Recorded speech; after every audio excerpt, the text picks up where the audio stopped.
Hi, my name is Nikki Leslie. I'm a reservist in the Air Force for 6 years. I have no prior active duty experience. My AFSC is 46 and 3, which means that I'm a nurse.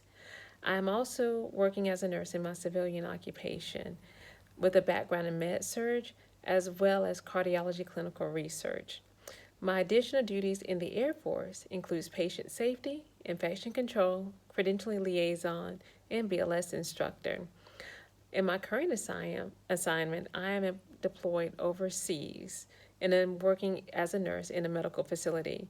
I still retain two of my additional duties, which is infection control and patient safety. I'm fortunate to say that I've had a lot of positive working environments in my career. In stating this, I do not have a personal experience to give regarding organizational culture and ethical failures. Instead, I will discuss the example of how the organizational culture of Wells Fargo led to the account fraud scam. A brief background regarding the scandal is that fraudulent accounts were created without the consent of Wells Fargo customers. The company is currently facing civil and criminal suits.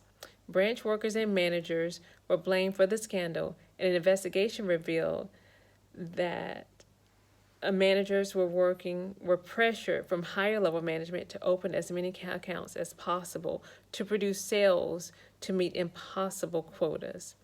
Those higher level management who engaged in this practice received bonuses. Overall, this practice and culture pervaded the company, creating intense pressure, greed, crying, and panic attacks among some of the workers. So there are two culture embedded mechanisms from Yolitz's organizational change article identified that contributed to the ethical failure of Wells Fargo. The first mechanism is a deliberate role modeling, teaching, and coaching. The second mechanism identified is the observed criteria by which leaders allocated rewards and status.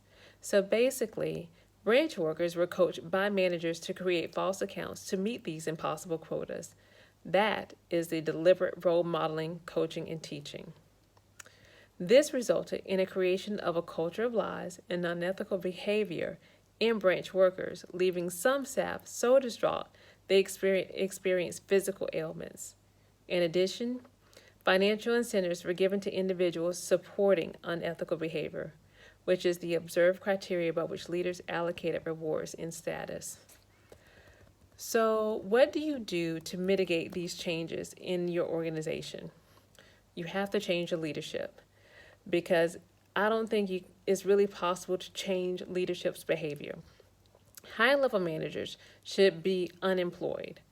Remember, employees look to leaders to set the tone of the company. What the leaders in Wells Fargo did is that they set the tone of unacceptable behavior in what they taught and enforced. Remember, change starts from the top. New managers should have a roundtable discussion of how the company envisions itself following this crisis. Consider, how do I regain the trust of the staff and the public? That may help change the behavior and leadership expectations of the company. If warranted, consider hiring a consultant to come into the company to assess the changing culture and progress under that new management.